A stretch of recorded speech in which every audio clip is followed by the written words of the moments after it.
بسم اللہ الرحمن الرحیم باب ما ذکر فی من فاتہ حزبہ من اللیل فقضاہ بالنہار۔ امام ترمذی رحمۃ اللہ علیہ یہاں سے اس بات کو بیان کر رہے ہیں کہ اگر آدمی کسی وظیفے کو مقرر کر لے، یعنی کوئی ذکر ہے، ذکر قلبی ہے یا ذکر لسانی ہے، جیسے جو حضرات مریدین ہیں اور وہ سلوک کا سفر طے کر رہے ہیں تو وہ حضرات ان سے مراقبے بھی کرواتے ہیں، اور اس میں ذکر قلبی بھی ہوتا ہے اور زبان کا ذکر بھی ہوتا ہے، تو ان کا کے ساتھ اگرچہ یہ چیزیں واجب تو نہیں ہیں، لیکن جب تک آپ ان اوراد کے ساتھ، ان وظائف کے ساتھ وجوب والا سلسلہ نہیں رکھیں گے تو آپ کا یہ عمل 1 2 4 دن میں ختم ہو جائے گا۔ لیکن جب آپ وظائف کے ساتھ وجوب والا عمل کریں گے اور کبھی اس کو نہیں چھوڑیں گے تو وہ چیز دائمی رہے گی۔ وہ چیز کیا رہے گی؟ دائمی۔ دوسرا یہ ہے کہ جب آپ ان کے لیے وقت مقرر کریں گے اور مقررہ وقت کے اندر باوضو بیٹھ کر خوشبو لگا کر ان اذکار کو کیا جائے گا تو اس کی نورانیت دل میں پیدا ہوگی اور اس سے نور پھیلے گا۔ اگرچہ ثواب تو چلتے پھرتے اوراد اور ذکر کے اوپر بھی مل جائے گا، ہاں، لیکن یہ ہے کہ ان کی قضا کا جو بارہ یہاں کہا کہ قضا تو نوافل اوراد کی نہیں ہے، یہاں آپ نے یہ بات پڑھی ہے کہ قضا اور ادا ایک دوسرے کی جگہ پر استعمال ہوتے ہیں۔ یہاں قضا بمانے ادا ہے، مطلب یہ ہے کہ رات کا ایک آدمی کا وظیفہ ہے، ایک عمل ہے جس کو وہ رات کو کرتا ہے، لیکن کسی وقت اس کو نیند آ گئی، کوئی بھی مسئلہ ہو گیا، جیسے حضور علیہ السلام کو رات کو نیند زیادہ آتی تھی تو آپ تہجد خود چھوڑ دیتے اور دن میں پھر اس کا بدل پڑتے، تو فرمایا زوال سے پہلے دن میں بھی ان اعمال کو کرے تاکہ عادت خراب نہ ہو۔ لیکن اس کا یہ مطلب نہیں کہ ان کی قضا ضروری ہے۔ یہاں صاحب امام ترمذی رحمۃ اللہ نے اگرچہ قضا کا لفظ استعمال کیا ہے لیکن اس کا یہ مطلب نہیں کہ اس کی قضا ضروری ہے، لیکن جب تک آپ ان اوراد کو، ان وظائف کو ضروری نہیں سمجھو گے تو آپ کا عمل دائمی نہیں رہے گا۔ لہٰذا دائمی ایک چیز کے اوپر عمل کرنے کے لیے ضروری ہے کہ رات کا وظیفہ چھوٹ جائے تو دن میں اس کو کر لے۔ من التشدید فی الذی یرفع راسہ قبل الامام۔ اس باب میں امام ترمذی رحمۃ اللہ علیہ یہ بات کر رہے ہیں کہ دیکھیں یہ مسئلہ پیچھے بھی گزرا تھا کہ افعال کے اندر امام کی متابعت ضروری ہے۔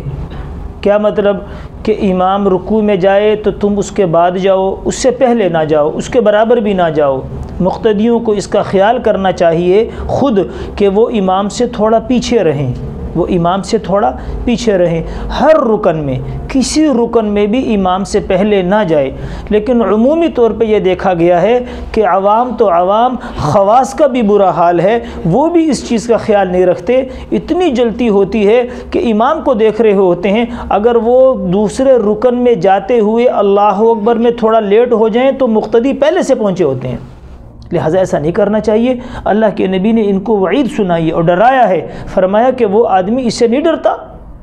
وہ آدمی اس بات سے نہیں ڈرتا کہ جو امام سے اما یخشی الذی یرفع راسہ قبل الامام، کیا وہ اس بات سے نہیں ڈرتا جو امام سے پہلے سر اٹھا لیتا ہے یا امام سے پہلے چلا جاتا ہے کہ اللہ جل شانہ اس کے سر کو گدھے کا سر بنا دے،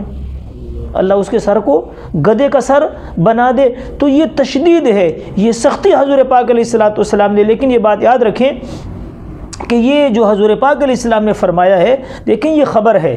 اور اس کے لیے ضروری نہیں ہے کہ یہ دنیا کے اندر ہی ہو، ہاں دنیا کے اندر بھی ہو سکتا ہے، لیکن حضور پاک علیہ السلام کی دعا ہے، آپ علیہ السلام نے فرمایا کہ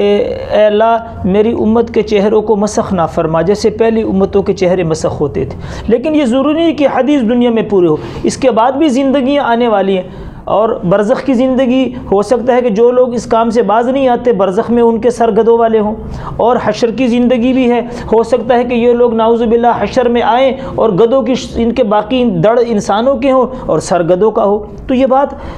دوسری زندگیوں میں بھی پوری ہو سکتی ہے۔ لیکن اس بارے میں بعض لوگوں نے ایک بے تکا سا واقعہ گڑھا ہوا ہے کہ ایک محدث تھے، انہوں نے اس حدیث پہ تجربے کے لیے امام سے پہلے سر اٹھا لیا تو ان کا سر گدھے کا بن گیا، پھر وہ نقاب کر کے بچوں کو پڑھاتے تھے وغیرہ ذالک، تو لہٰذا یہ بے تکی سی بات ہے۔ دیکھیں اگر یہ واقعہ ہوتا تو یہ حد تواتر تک پہنچا ہوتا اور اسماء الرجال اور حدیث کی کتابوں میں اس کا زیادہ تر ذکر ہوتا، کیونکہ اس حدیث کا مصداق تھا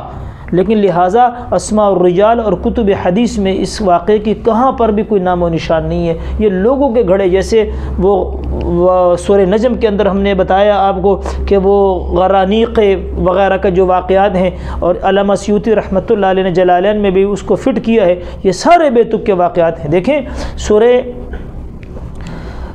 18ویں سپارے کے اندر اللہ جل شانہ نے جہاں پر مومنین کی، ایمان والوں کی صفات بیان کی ہیں، تو وہاں پر ایک صفت اللہ نے ایمان والوں کی یہ بھی بیان کی ہے کہ جب ان کے سامنے اللہ کی آیات تلاوت کر دی جائیں تو یہ اس پر گونگے بہرے ہو کر نہیں گرتے کہ اللہ کی کوئی آیت تلاوت کر دی یہ گونگے بہرے ہو کے گر گئے، نہیں، فرمایا ایمان والے کی شان یہ ہے کہ جب دنیا کی تو دنیا کی بات، جب دین کی بات اس کے سامنے کی جائے گی وہ غور کرے گا، کھری بات کو لے گا، اور جو کھری نہیں ہوگی اس کو چھوڑ دے گا۔ یہ صفت ہے ایمان والے کی کہ ہر بات کے اوپر بغیر قیل و قال کیے اور بغیر اس کی تصدیق میں کیے ہوئے اس کو قبول کر کے اس پہ عمل شروع کرے گا، یہ تو گمراہی کا دروازہ کھل جائے گا۔ لہٰذا ایمان والے کی شان یہ ہے کہ وہ اس بات کو قبول کرے گا جس کی کوئی اصل ہو، جس کی کوئی سند ہو، اور وہ واقعہ جو ہے وہ کسی معتبر کتابوں کے اندر موجود ہو، وگرنہ اس طرح تو من گھڑت واقعات کیے جائیں گے، اور اس سے سب سے بڑا نقصان یہ ہوگا کہ دین کی جو اصل ہے قرآن و حدیث، تو صحیح احادیث پر بھی لوگوں کا اعتماد ختم ہو جائے گا۔ اس لیے ایسے لوگوں، تمام مسلمانوں کو چاہیے کہ کوئی بھی واقعہ ہو جب تک اس کی اصل نہ ہو اس کو قبول نہ کرے، اصل پوچھ لے، دلیل پوچھیں، پھر اس کے بعد اس کو قبول کریں۔